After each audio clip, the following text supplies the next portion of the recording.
Hello everyone, welcome to Biology Study Point and in this video we will talk about the structure of a sperm।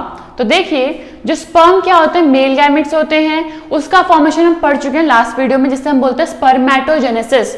ठीक है, अब हम बात करते हैं उसके स्ट्रक्चर की। तो स्पर्म्स कैसे होते हैं, हैप्लॉइड नेचर के होते हैं। तो यहाँ पे लिख दो स्पर्म्स आर हैप्लॉइड। ठीक है, और क्या होते हैं, मोटाइल होते हैं ताकि वो क्या कर सकें, अच्छे से स्विम कर सकें, उस एग को फ्यूज करने के लिए अच्छे से मूव कर सकें।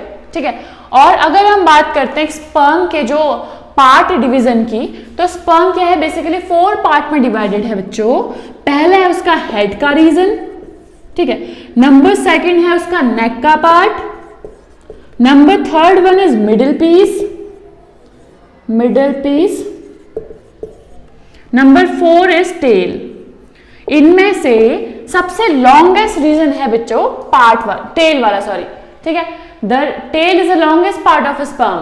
और अगर हम बात करते हैं हेड की, तो हेड भी 2 पार्ट में डिवाइडेड है। पहला है उसका न्यूक्लियस, नंबर 2 है इसका एक्रोजोम। न्यूक्लियस में क्या होगा, डीएनए होगा, या फिर जेनेटिक मटेरियल, तो डीएनए होते हैं वैसे भी। और एक्रोजोम में क्या होगा बच्चों, एंजाइम्स होंगे। ठीक है, एंजाइम। अब मैं यहां पे ड्रॉ करती हूं एक स्ट्रक्चर ऑफ अ स्पर्म। ठीक है, तो देखो सबसे पहले हम ड्रॉ करेंगे उसका हेड का रीजन। देखो, ठीक है। अब हेड में क्या होता है, न्यूक्लियस, तो यहां पे लिखो न्यूक्लियस। ठीक, अब हेड के अंदर पे क्या है, न्यूक्लियस, बट हेड के आगे पे क्या लगी होती है, कैप टाइप का स्ट्रक्चर है, जिसे हम बोलते हैं acrosome. The cap like structure present in the head is known as acrosome. तो यहाँ पे कैप लाइक स्ट्रक्चर होता है कुछ ऐसे, जिसे हम बोलते हैं एक्रोजोम। ठीक है, थोड़ा इसको ऐसे डार्क कर देना, इसे हम बोलते हैं एक्रोजोम।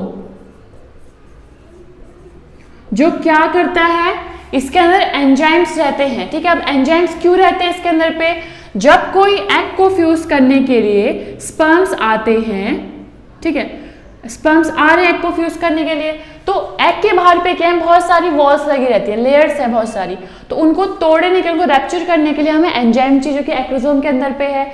जैसे ही स्पर्म इस आउटर लेयर ऑफ एग पे जाएगा, वो अपने एक्रोजोम से अपने एंजाइम्स बाहर निकालना शुरू कर जाएगा। ठीक है, तो जैसे ही वो एंजाइम्स बाहर निकलेंगे, वो जो पार्ट है, वो जो मान लो यहाँ पे कोई स्पर्म पहुंच चुका है, ठीक है, तो उसने क्या किया, इस यहाँ पे अपने एंजाइम्स निकालना शुरू कर दिया। ठीक है, तो एंजाइम निकलेंगे तो वॉल टूटेगी ना, वॉल क्या हो जाएगी, रप्चर होना शुरू करेगी। तो जो इसका हेड था वो उस एग में जाना शुरू कर जाएगा। अब हेड चले गया तो न्यूक्लियस तो चले जाएगा ना। तो जब आपस में न्यूक्लियस फ्यूज होते हैं तो हम उसे क्या बोलते हैं, फर्टिलाइजेशन। तो यहां पे हो जाती है fertilisation with the help of acrosome. ठीक है, देखो अब हेड के पार्ट पे पूरा बाहर से एक और लेयर लगी रहती है, देखो ऐसे करके, जिसे हम बोलते हैं plasma membrane. It is known as plasma membrane. इसका काम होता है प्रोटेक्शन का, it is a protective layer. इसके नीचे पे आते हैं आपका नेक का रीजन। ठीक है, नेक के पार्ट में 2 क्या आते हैं, सेंट्रियोल्स होते हैं, एक है प्रॉक्सिमल, एक है डिस्टल। प्रॉक्सिमल ये वाला होता है और डिस्टल नीचे वाला। जो डिस्टल होता है ये क्या करता है, बाद में एक्सियल फिलामेंट को ग्रो करेगा यहाँ से। तो यहाँ पे कर लो एक्सियल फिलामेंट ऐसे करके। ठीक है, अब हम बात करते हैं इसके मिडिल पीस की। सॉरी, थोड़ा लंबा बन गया।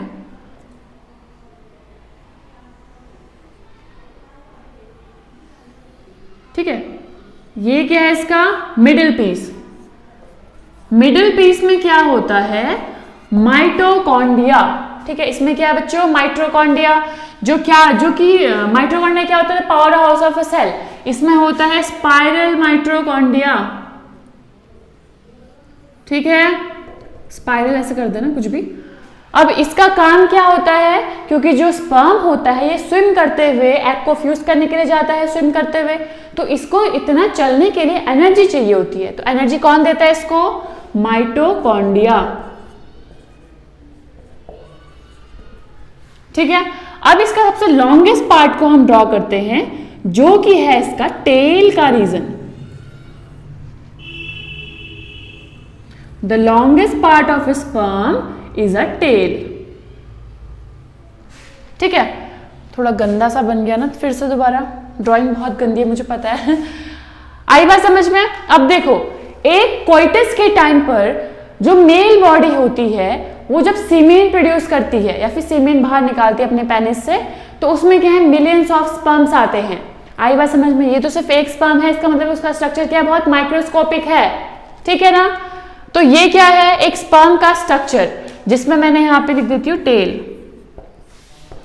Head, neck, middle layer and tail. Head में क्या होता है, एक्रोसोम एंड न्यूक्लियस। एक्रोसोम में के अंदर क्या होते हैं, एंजाइम्स होते हैं जो कि उस वॉल को रैप्चर करने में हेल्प करेगा एग की। न्यूक्लियस में क्या होता है बच्चों, डीएनए होता है। ठीक है, डीएनए क्या होता है, कोई भी ऑर्गेनिज्म का जेनेटिक मटेरियल। ठीक है, अब नेक के पार्ट में दो सेंट्रल्स होते हैं, डिस्टल एंड प्रॉक्सिमल। डिस्टल वाले ने एक एक्सियल फिलामेंट यहां पे बना दिया, एक्सियल फिलामेंट। ठीक है, और इसमें जो मिडिल पीस है उसमें क्या है आपका माइटोकॉन्ड्रिया, जो क्या कर रहा है, उस स्पर्म को एनर्जी प्रोवाइड कर रहा है फॉर स्विमिंग। लास्ट पार्ट है इसका टेल। टेल से ही क्या करेंगे, वो स्विम करते आगे बढ़ेंगे।